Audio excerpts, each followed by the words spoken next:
തോരനുണ്ടാക്കാൻ വേണ്ടിയിട്ട് വെളിച്ചെണ്ണ ഒഴിക്കുകയാണ്. വെളിച്ചെണ്ണ ഒഴിച്ചിട്ട് നമുക്ക് കടുക് ഇടണം.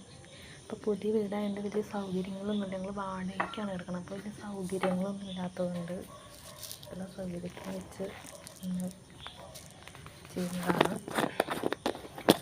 അപ്പോൾ കടുകിടാം. കടുകിട്ടിട്ട് കടുകിട്ട് പൊട്ടട്ടെ.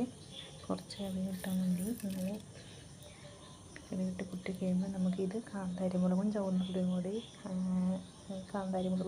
അരിഞ്ഞ് വെച്ചേക്കുന്നതാണ്. ഇത് പിന്നെ തക്കാളി ചമ്മന്തി ഉണ്ടാക്കാൻ വേണ്ടിയിട്ട് തക്കാളി അരിഞ്ഞ് വെച്ചേക്കുന്നു, പിന്നെ ഉള്ളി അരിഞ്ഞ് വെച്ചേക്കുന്നു. ഇടിമുളക് കൂട്ടുമ്പോൾ ഉണ്ടാക്കും. പിന്നെ മത്തിയും കിളിമീനും കൂടി വറുക്കാൻ മുളക് അരിഞ്ഞ് വെച്ചേക്കുന്നതാണ്. നമുക്ക്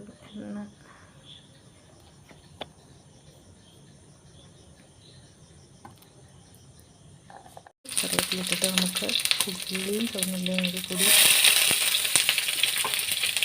ഇടക്കാം.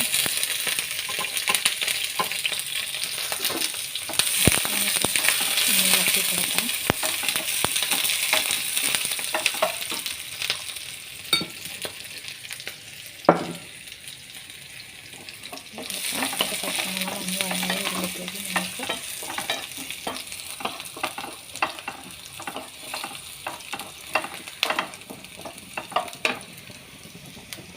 ഇവിടെ ഒരു കാറ്റുള്ള സാധനമാണ്. അപ്പോൾ കാറ്റ് പിടിക്കുന്നുണ്ട്. അപ്പോൾ ഇളക്കി കൊടുത്ത് പിന്നെ കാറ്റ് സമ്മതിക്കുന്നു. ഇളക്കി കൊടുക്കാം. നന്നായിട്ട് ഇതായി വരുമ്പോൾ നമുക്ക് സ്വല്പം നല്ല മഞ്ഞൾപ്പൊടി ഇട്ട് കഴിഞ്ഞാൽ മഞ്ഞൾപ്പൊടി കുത്തു വരും. ക്യാബേജ് ആയതുകൊണ്ട് കുറച്ച് മഞ്ഞൾപ്പൊടി ഇട്ട് ഒന്നും കൂടി ഒന്ന് ഇളക്കുക. ഇട്ട് ഉപ്പ്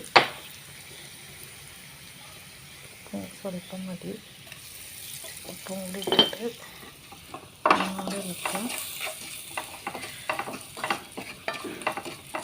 എന്നിട്ട് നമുക്ക് ക്യാബേജ് ഇട്ട് കൊടുക്കാം. ക്യാബേജ് ഇട്ടിട്ട് ഒന്നുകൂടി ഇളക്കാം. നന്നായിട്ട് യോജിപ്പിക്കുക. എനിക്ക് ഈ കാന്താരിമുളക് ഇട്ട എല്ലാ ഐറ്റംസ് ഉണ്ടാക്കാൻ ഭയങ്കര ഇഷ്ടമാണ്. നമുക്ക് കാന്താരിമുളക് കടിക്കാൻ ഇഷ്ടമാണ്. അപ്പോൾ ക്യാബേജ് വലിയ താല്പര്യമൊന്നും ഇല്ല. പക്ഷേ ഇന്നിപ്പോൾ നമുക്ക് കറിക്ക് ഇതൊക്കെയാണ് കിട്ടിയിരിക്കുന്നത്. നമുക്ക് ഉണ്ടാക്കിയിട്ടേ പറ്റൂ. ഇന്ന സാധനം നമ്മൾ കഴിക്കുള്ളൂ എന്നൊന്നും പറയാൻ പറ്റില്ലല്ലോ. എല്ലാം നമ്മൾ കഴിക്കണം. നന്നായിട്ട് ഇളക്കി യോജിപ്പിച്ചതിന് ശേഷം മൂടി വെച്ച് വയ്ക്കാം.